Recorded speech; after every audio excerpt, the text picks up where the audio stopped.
الذين آمنوا وتطمئن قلوبهم بذكر الله ألا بذكر الله تطمئن القلوب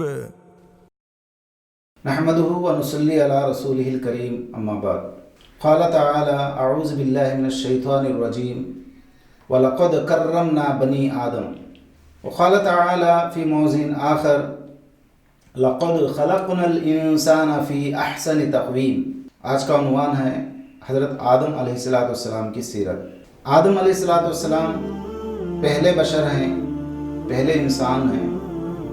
اللہ تبارک و تعالی آدم علیہ السلام کو اپنے ہاتھوں سے پیدا فرمایا۔ اللہ تبارک و تعالی اس زمین کو، آسمان کو خلق 7 سماوات فی 6 ایام ثم استوى علی العرش۔ خلق 7 سماوات والارض۔ اللہ تعالیٰ فرماتے ہیں ہم نے 7 زمین 7 آسمان بنائے 6 دن میں۔ اللہ تبارک و تعالیٰ زمین و آسمان کی پیدائش کے بعد اس روئے زمین میں سب سے پہلے یعنی آدم علیہ السلام کے پیدائش سے پہلے 2000 سال پہلے اللہ تعالیٰ نے دوسری مخلوق کو پیدا کیا جو آگ سے۔ اللہ تبارک و تعالیٰ نے آگ سے جنات کو پیدا فرمایا۔ اس مخلوق کو جس کے پاس ایمان ہے تو اس کو جنات کہتے ہیں، جس کے پاس ایمان نہیں ہے تو اس کو شیطان ابلیس کہتے ہیں۔ جنات کے پیدا کرنے کے 2000 سال بعد اللہ تبارک و تعالیٰ نے انسان کو پیدا فرمایا۔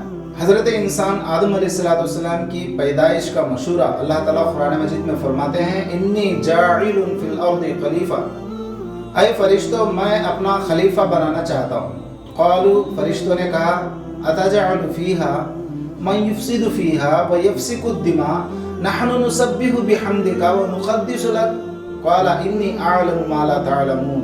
اللہ تبارک و تعالیٰ ایک مشورہ فرشتوں سے کرتے ہیں، میں اپنا نائب بنانا چاہتا ہوں، خلیفہ بنانا چاہتا ہوں دنیا میں، زمین میں، کیونکہ فرشتے دیکھ لیے تھے کہ اس روئے زمین میں اللہ تعالیٰ نے آگ سے ایک مخلوق پیدا فرمائی تھی جنات کو کہ وہ آپس میں خون خرابہ کیے تھے، بھوکم بھاکی کیے تھے، آپس میں فساد مچائے تھے۔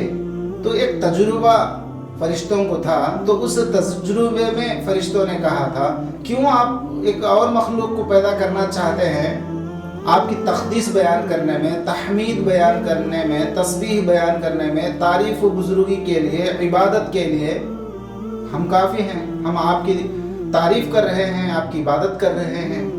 فرشتوں نے اپنا تجربہ ظاہر کیا، جنات کی ایک مسلسل زندگی انہوں نے دیکھا تھا، تو اس پر انہوں نے اللہ تعالیٰ کو مشورہ دے رہے ہیں۔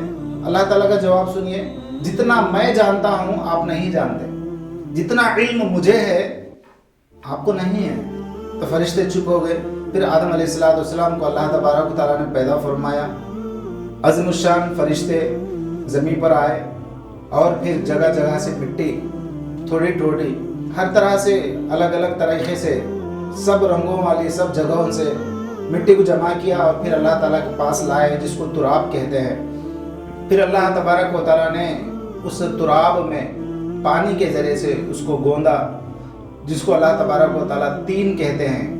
اور 114 صورتوں میں سے ایک صورت ہے جس کا نام ہے تین، جس میں اللہ تعالیٰ فرماتے ہیں سورہ 3 میں لقد خلقنا الانسان فی احسن تقویم، تحقیق کہ ہم نے انسان کو بہترین خوبصورت ڈھانچے کے ساتھ پیدا فرمایا۔ اللہ تبارک و تعالیٰ جب ارادہ کرتے ہیں اذا اراد اللہ شیئا ویقول له کن فیکون، کسی چیز کا اللہ ارادہ کرتے ہیں ہو جا تو وہ چیز ہو جاتی ہے۔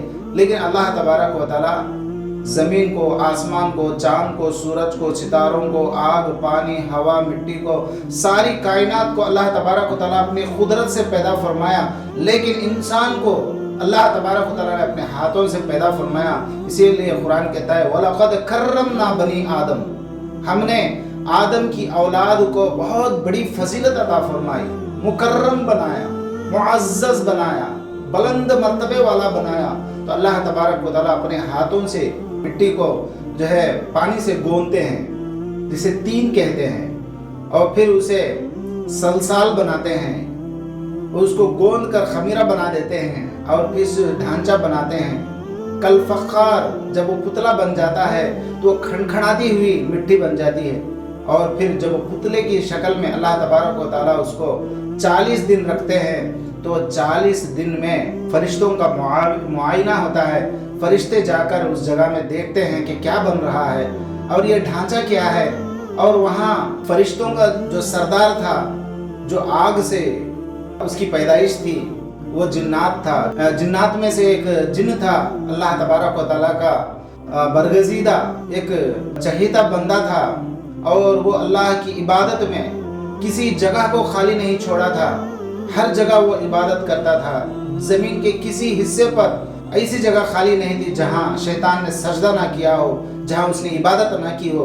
اپنے عبادت سے اپنے جو ہے مرتبے کو، فضیلت کو، بزرگی کو اس نے اتنا بڑھایا، اور وہاں تک کہ وہ بڑھتے بڑھتے فرشتوں میں جا مل گیا، اور فرشتوں کے نظر میں وہ اپنا استاد سمجھنے لگا، اور فرشتوں میں اس کو ایک بڑا امتیاز حاصل تھا، بڑا مقام اس کو حاصل تھا، اور وہ فرشتوں پر بہت ساری باتیں بولتا تھا اور ان کو درس و تدریس کرتا تھا۔ اور ایسا شیطان ابلیس بعد میں لعین کیسے بنا، کیسے اس پر لعنت آئی، وہ آپ کو میں انشاءاللہ اگلے نشست میں بتاؤں گا۔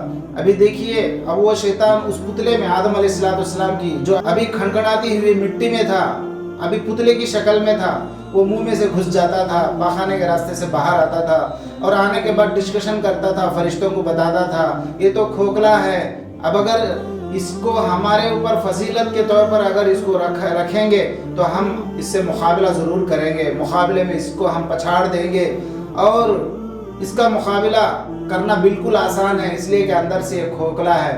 اور پھر یہ سوچنے میں لگ جاتا تھا، مجھے یہ چیز سمجھ میں نہیں آ رہی ہے کہ اندر ایک دل ہے جس کو اللہ کے نبی صلی اللہ علیہ وسلم نے فرمایا، وہ دل اس کو سمجھ میں نہیں آتا تھا۔ اس دل کے بارے میں وہ فرشتوں کے درمیان بیان کرتا تھا، یہ دل کے بارے میں مجھے سمجھ میں نہیں آ رہا ہے، اس کے اندر جانے میں مجھے تکلیف ہے، اس کے دل میں نہیں جا سکا۔ آخر کار اس پتلے میں کوئی تو بات ہے، اگر یہ میرے مقابلے میں اگر کھڑا ہوگا تو میں اسے ضرور پچھاڑوں گا۔ آدم علیہ السلام کو اللہ تبارک و تعالیٰ نے جب سے پیدا کیا، ایک پیدائشی دشمنی شیطان کی تھی، تو دیکھیے پھر کیا ہوا، شیطان جو ہے دل کے اندر بغض، اناد، کفر، عداوت، دشمنی سب پیدا کر کے آدم علیہ السلام کی دشمنی کو فرشتوں میں پھیلانے کی اس نے کوششیں کی۔ پھر اللہ تبارک و تعالیٰ کا کرشمہ کیا ہوا، پھر کس طرح آدم علیہ السلام کو اس پتلے کی شکل میں اللہ نے روح پھونکی، وہ آپ کے سامنے میں بیان کر رہا ہوں۔ آئندہ نشست میں انشاءاللہ اللہ سے دعا کریں کہ اللہ تبارک و تعالیٰ انسان اپنے مرتبے کو پہچانے۔ وَلَقَدْ كَرَّمْنَا بَنِي آدم، انسان تمام مخلوقات میں سب سے افضل ہے، بزرگ ہے۔ اللہ تبارک و تعالیٰ نے خاص طریقے سے اپنے ہاتھوں سے اس انسان کو پیدا کیا ہے۔ ہم اپنے ذات کو پہچانیں گے تو ساری دنیا کو پہچاننا سب سے آسان ہو جائے گا۔ اسی لیے ہم اپنے ذات کو پہچانیں، ہم ہمارا مرتبے کو پہچانیں، ہمارے مقام کو ہم سمجھیں کہ ہمارا مرتبہ اور مقام زمین سے بھی، آسمان سے بھی، چاند سے بھی، سورج سے بھی بڑھ کر ہے۔ لا تسجدوا للشمس ولا للقمر واسجدوا للہ الذی خلقہن ان کنتم ایاہ تعبدون۔ سجدے کے لائق نہ چاند ہے نہ سورج ہے، سجدے کے لائق تو وہ انسان، تیرا پیدا کرنے والا خالق ہی تیرے سجدے کے لائق ہے۔ تو انسان کا مرتبہ بہت اونچا ہے، بلند و بالا ہے۔ اللہ تعالیٰ ہم اپنے مرتبے کو، مقام کو، اپنے جو ہے خلیفہ ہونے کو اللہ تبارک تعالیٰ ہمیں سمجھنے کی توفیق عطا فرمائیں۔ وآخر دعوانا ان الحمد للہ رب العالمین۔ السلام علیکم ورحمۃ اللہ وبرکاتہ۔